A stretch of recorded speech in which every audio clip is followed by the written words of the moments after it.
Bonjour, aujourd'hui la 6e capsule des témoins de la foi. Je me rends à Saint-Cœur-de-Marie pour rencontrer M. François Aymon, qui est aussi sur l'équipe de Pastoral, comme vous le savez probablement. Alors c'est un témoin dans son milieu, je vais le rencontrer et je vous présente cette petite capsule. Alors bon visionnement. Bonjour François. Bonjour Steve. Hey, je suis content de te voir. Moi aussi Steve, ça fait fun de se voir. Ben oui, je suis content. Je considère que tu es vraiment un témoin ici à Saint-Cœur-de-Marie. Je n'avais pas trop l'intention de parler du COVID avec toi parce que je pense que les gens sont un peu comme nous autres. Hein. Moi, je suis tanné d'en entendre parler. Fait Je suis content que tu sois venu me voir là-dessus. C'est sûr que moi je trouve en tout cas la relation que j'ai avec Jésus. Moi c'est sûr que tu sais, des fois les gens parlent de religion, mais moi ça a toujours été une question de relation avec Jésus. J'ai toujours une question. Moi pour moi, en tout cas, c'est comme un ami qui est toujours auprès de moi. C'est avec lui que je puise les meilleurs conseils, je trouve. Euh, les journées commencent toutes avec lui, puis pendant la journée, j'aime beaucoup remercier, rendre grâce beaucoup pendant ma journée. Souvent, j'arrête, ça dure une couple de secondes, mais tu sais, Dieu et Jésus, ils sont avec nous autres à 100% du temps. Fait que des fois, une petite pensée, ça prend à peu près 2 secondes, un petit merci Seigneur, un petit Alléluia, en tout cas, moi, je suis peut-être bien coco, là, mais j'y pense souvent à ça, parce que je considère que je suis extrêmement chanceux. Une partie de ta journée, quand tu commences ta journée le matin, puis tu as une bonne santé, déjà là, tu as quelque chose d'inestimable pour bien du monde. Puis après ça, souvent, je vais faire du sport le matin. Moi, mes journées commencent souvent comme sur ma prière du matin, un petit déjeuner. Après ça, je fais du sport, mais c'est souvent une période d'action de grâce incroyable parce que je trouve que chaque moment, je l'offre au Seigneur. Puis souvent, j'en profite pour penser à ceux qui n'ont pas la chance que j'ai, qui sont malades, qui n'ont pas la chance de pouvoir, qui ont la liberté de pouvoir faire ça aussi. Là. Mais c'est ça. Moi, c'est surtout une relation. De toute façon, l'Église, tu sais, c'était bâti par Jésus. Puis je trouve que c'est une belle affaire qu'il nous a léguée, puis que Saint-Pierre a continué, puis que les apôtres ont continué après son départ. Aujourd'hui, là, l'humain qui s'occupe de l'Église, ben il y en a des bons, il y en a des moins bons. Mais moi, je considère actuellement que c'est nous autres, qui est partie intégrante de l'Église, qui va faire que l'Église est bonne ou est pas bonne. Puis si, mettons, les bonnes personnes s'en vont toutes, puis il reste des personnes qui sont des fois moins bonnes, mettons, on va dire ça comme ça, parce que ben ça va faire que l'Église va être moins bonne. Fait que moi, je pense que les bonnes personnes, il faut qu'ils restent dans l'Église. Puis, tu sais, pour Jésus, ben, moi, c'est vraiment une question de relation, d'amis, puis d'amour entre les deux, là, entre Jésus et moi. Là. Il y a comme deux. Ben, il y a eu plusieurs temps de l'Église, mais nous autres au Québec en particulier, là, on a vécu un temps où l'Église était dominatrice. Là. Ben, dominatrice. Elle était très, très forte au niveau de la société. Puis, il y a des gens qui ont grandi avec ça, comme modèle, tout ça. Puis dans ce temps-là, moi je trouve que c'est de valeur, mais j'ai trouvé que l'Église, des fois, elle mettait un peu des règles d'oppression. Tu sais, si tu fais pas telle action, il va t'arriver telle action. Puis moi, je crois beaucoup à un Jésus, à un Dieu qui est miséricordieux, qui va donner une chance tout le temps à celui qui veut se tourner vers lui. Fait que je suis pas vraiment partisan des gens qui vont dire ben, si tu fais pas telle action, là, ben, tu vas aller t'en aller en enfer. Ben, je sais que les mauvaises actions ne sont pas récompensées, tout ça. Je ne dis pas qu'il n'y a pas d'enfer, mais je dis seulement que souvent, les gens qui connaissent de mauvaises actions, souvent, ils vont vivre leurs enfers intérieurs. Puis que quand ils vont arriver, qu'ils vont faire face à ça, parce que Dieu est omniprésent, puis il est avec nous à chaque moment de notre vie. Fait qu'ils vont, eux autres même, ils vont se sentir coupables de ça, par rapport à leur conscience. Puis ça, on n'y échappe pas, ça. Fait que, moi, je suis plus une question vraiment d'une église ouverte vers tous, puis que, un peu comme Jésus, on voyait Jésus dans son cheminement parmi nous autres, il allait vers les gens les plus exclus de la société. Tous les gens qui étaient laissés pour compte, il allait voir. Fait que moi, c'est plus comme ça, je trouve. En tout cas, je suis content parce que le pape François, c'est vraiment là-dessus qu'il oriente sa pastorale. Vraiment vers les pauvres, les démunis, les malades, les exclus. Puis moi, en tout cas, je pense que c'est le chemin à suivre. une église dans le monde. Hein, oui, exactement. Une qui église dans prend le soin monde, des puis gens, des proche des petits. gens, puis ouverte. Oui. Tu sais, là, actuellement, il y a des ouvertures qui se font. Des fois, les gens disent ah, ça va pas assez vite, ils devraient mettre plus de place pour les femmes, tout ça. Mais moi, je pense qu'actuellement, il y a des pas importants qui se font. Puis moi, je respecte le fait que ça se fait à un rythme qui est plus lent. Mais l'institution, c'est une institution qui est plus lente.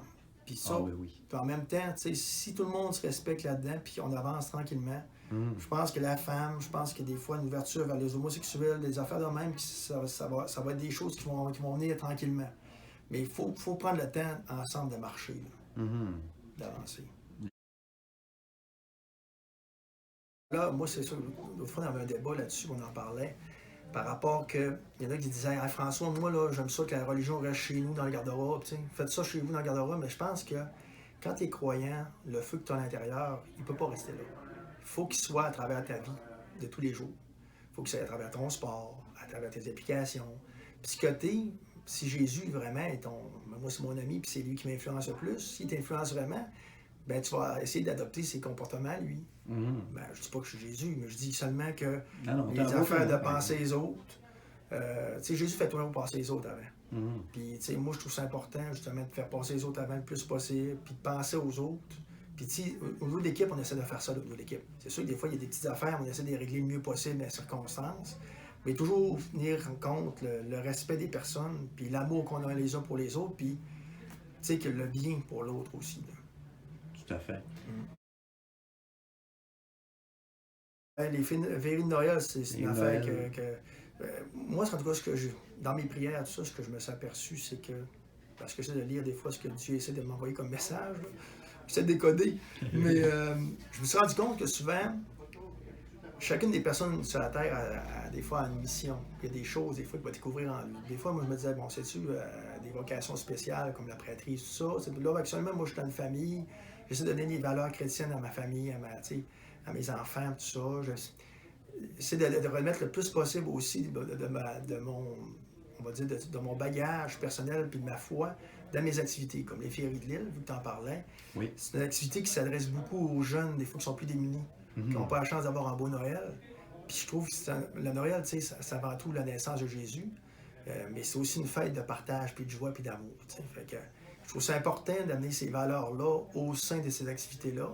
Puis c'est pour ça que je m'implique beaucoup au niveau du bénévolat par rapport à ça, parce que c'est une activité maintenant qui avait tombé, ça. Puis moi, j'ai repris ça avec ma soeur Maryse, puis avec un comité. Puis depuis ce temps-là, moi, ça fait 13-14 ans que je suis là, que j'ai repris ça. Là, puis après ça, il y a un comité Super Bowl. Puis, tu sais, toutes les places que je vais, ils savent très bien que je suis croyant. Puis c'est souvent, ils savent parce que je me cache pas à ce niveau-là. Puis je l'affiche, puis je trouve que c'est un devoir pour moi de le montrer, sans commencer à rentrer dans le monde à dire, toi, tu devrais connaître Jésus. C'est pas le style, mais je trouve que. Ouais, tu n'as pas de prosélytisme, là. Non, c'est ça. Moi, je c'est de montrer que de la façon que tu abordes la vie, tout ça, c'est positif avec les groupes que tu es. Puis les gens au tennis avec moi le matin, ils savent très bien que je fais une prière pour eux autres. Puis des fois, ils virent ça en face. Tu vas demander à Dieu de t'aider là-dessus. Puis là, je trouve ça drôle parce que souvent, je fais des signes. Quand tu as un coup chanceux, ils doivent te faire des blagues. Des fois, je dis Alléluia. Mais tu sais, c'est parce que j'ai dit souvent, les prières que je fais avant le match puis après le match, c'est pour eux autres que je prie. Pour que je garde mes partenaires de jeu en bonne santé pour pouvoir jouer. Bon. Parce que jouer tout seul au tennis, c'est plate. Mais non, l'implication sociale, c'est vraiment une question, moi, de redonner ce que j'ai reçu, parce que je considère que j'ai eu énormément de la vie, énormément de Dieu en particulier, parce que je suis croyant là-dessus. Ben, de prendre soin d'eux autres, surtout de garder des bonnes habitudes de vie.